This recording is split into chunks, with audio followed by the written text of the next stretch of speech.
Now I really want to give you guys an illustration of the layered bedding that I talk about and building bedding areas in general.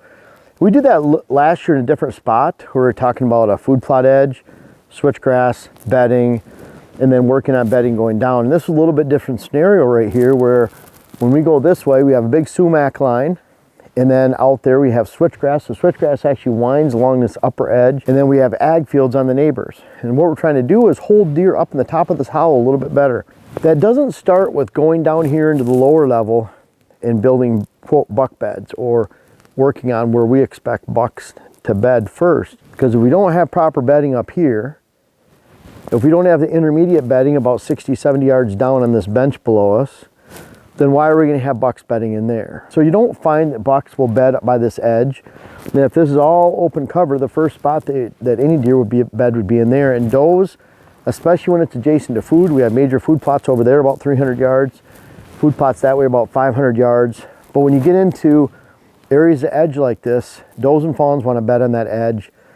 And then you have intermediate, does, fawns, young bucks, and then older bucks within. So where does it start? It starts right here on this outside edge. The way we're working on this right here is we have mixed habitat in here. We have a little bit of oak, we have a lot of aspen, we have some birch. And what I'm doing is I'm attacking these larger mature aspen trees. Now, if we had a big woods of these, there might be some timber value for pulp. Not really high priced timber, but we want major regeneration. This wood right here, it breaks down easy, fast. The aspen turns into not much pretty soon. So what I'm looking at is when I'm coming into an area like this, I've already cut about 100 yards along this gap, probably 40 to 50 trees. All these aspen are leaning out towards the sunlight. So I have that switchgrass out there. I have actually two layers. One's about 12, 15 feet wide. The other one's about 30 to 40 feet wide. The one on the inside that's skinnier is shorter, probably about 150 yards. The other one's about 300 yards long. So we're working on the inside of this edge, and I'm dropping trees into the sumac and towards the switchgrass. They're not reaching the switchgrass. I'm looking at areas where there's apple trees and an occasional oak that I want to keep. And I'm cutting around those areas so the deer can go back and forth under those oaks, under those apple trees, and they can access vertically and perpendicularly right into that switchgrass and out to the fields, which is where they want to go or come from in the morning. This is that first layer. I don't expect deer to bed right in the pockets of cutting. I don't even care if they move through them. I want them to move around them. So right here, they can slip through at the next apple tree, the next apple tree after that, this oak tree over here, around the corner between some cuttings. So I don't care that there's bunched up cuttings on top of each other. I want the deer to be able to transfer easily in and around them, in between them, and head the direction they want to go. Then I come over here, and you can see behind me, see the tops right here? There's another cutting behind me. So that's a cutting right there. We'll have cuttings down. There's a bench down below. You can see a flat. It's about 50 yards down. That's where that next layer of cutting will go. So I have other pockets of aspen down there.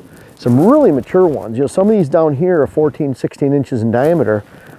So I'm going to cut those pockets down there, and that allows these deer to move between this line of cuttings and then around these pockets of cuttings on the inside. That sets up the actual buck bedding. If we don't have these layers of bedding where we can hold does, then why is there going to be a buck bedding down in that bottom down there? If we keep these does and fawns up here, really maximizing the space, then we can expect bucks to bed down the bottom. It's where I had a real nice buck. I was sitting at a stand right over here we call the beaver. And out of that stand right there, I had 45, a 5-year-old I later shot. He walked right by me that night in mid-October. I chose to pass him up at that time, not the next time though. And he came right out of this lower bedding area, but from the distance. And so right at dark, I want to compact these deer in a little bit tighter so that these does and fawns are up here. We have intermediate bucks. We don't have some random buck that's a quarter mile in coming out at right at dark. We want to pack them in a little bit more, and that helps us maximize the acres on our property and really realign those bucks and where they're bedding. So all starts with this first layer here, right here. And on those aspen are complete cuts. So we're cutting the tree completely, letting it fall right off. We're not actually making a hinge cut with this. So I'm looking at a height that is easy to cut. So I'm coming in at this height. It's a nice, easy cut with a saw, cutting so that I can cut quickly. I'm notching it out in the front, letting it drop. It's very predictable where they're going to go because they are leaning that way. I think I have one oak tree over here that I hinge cut a little bit, but For the most part, we're taking any of these aspen, completely cutting, because we want regeneration to come from the root base. And that's how aspen sprout. They re-sprout from the root base, not the stump, like a hardwood would, like an oak or a maple, even a cherry. Instead, there's lateral roots that spread through here, so it's very important that we get a lot of sunlight in here.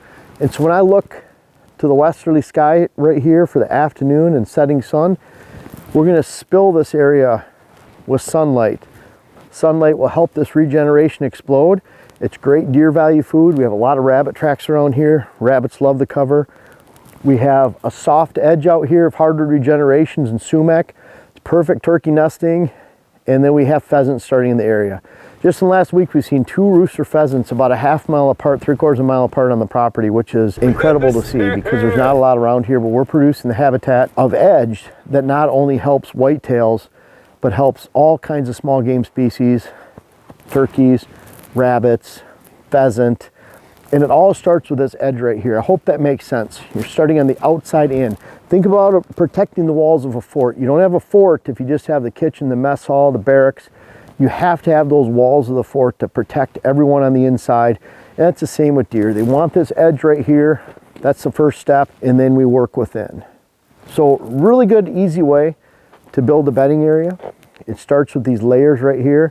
Again, we're completely cutting these aspen. We'll hinge cuts if any hardwoods are in the way, but we're fortunate in this woods. We still have a lot of pockets of aspen that we can cut in here. We get good regeneration. And again, we want to fill this whole hollow right here. And we've already started on the other side last year. Dylan was out here and we started with making some rabbit huts, cutting the timber on the back side over here. We have layers of switchgrass on that side too. So we're sandwiching this whole hollow right here, except with the neighbor's house up at the top. We have switchgrass, cuttings. We're completing these cuttings on this side, and then we'll work on the inside last. I would imagine right now we're in early January, January 6th. I would imagine we're going to work on that bedding area down there probably sometime in mid to late February, because we're just not going to get to it till that time. I still have a few tanks of gas to run through in the chainsaw here. Definitely use your chaps. Definitely use your eye guard, your eye protection, your head protection. And really important that you understand, you know, what we're doing here, we're working within a lot of hills. We have to deal with a lot of thermals. We talked about a recent video of this stand location over here at the Beaver, how important it was to consider even the speed of the wind when you have the thermals involved. It's important to understand where bucks bed in hill country. We have our new Hills and Thermals web class. I urge you to check it out. We break it down in great detail. Dylan thinks this is our best web class, but I know he put a lot of time and effort into taking the 3D graphics that are within those hills and thermals, using HuntWise, using the 3D imagery, and then we used whiteboard illustration and then drone flyover illustration to illustrate a lot of different features within hill country that are common that you can take to anywhere and apply to where you hunt. But you have to understand not only how thermals move throughout the winds. Yeah, they go down in the evening, they go up in the morning, but what if you have light winds versus heavy winds? When do they really move down in the evening? You find it's just the last 45 minutes, half hour, so you have to plan for the first 2 hours of the sit. But also, where do bucks bed in hill country? You can find out why they bed low, why they bed high. It's all about food. You know, we have food out here. That's where does bed. That means bucks bed low down in here. If the food was right down there, a couple hundred yards away down below, bucks would bed up here if there's no food here, and they'll bed in the middle if there's enough room, if you have food at the top and the bottom. So understand not only why we're building this here and the way we're laying it out, but how to hunt in it, how to use the thermals to your advantage. Someone said, boy, hunting in hills is really tough. That's the only hard thing about hills. Yeah, there's some good whitetails. Hunting in hills with thermals is a lot easier because you can learn to cheat the wind. You can't cheat the wind in flat ground. Also, hills dictate exactly where deer will bed, where they won't, where they travel, where they won't, to a very high degree anyways. And that's why I enjoy building properties, hunting in hills and thermals, whether it's on public or private land, and you should too. I hope you enjoy this bedding area right here. We're going to enjoy it. I know the deer will. The rabbits are already enjoying it, and it'll be a big addition to especially the beaver stand right over here, and a new one we're adding about 300 yards that way right behind the house for this fall.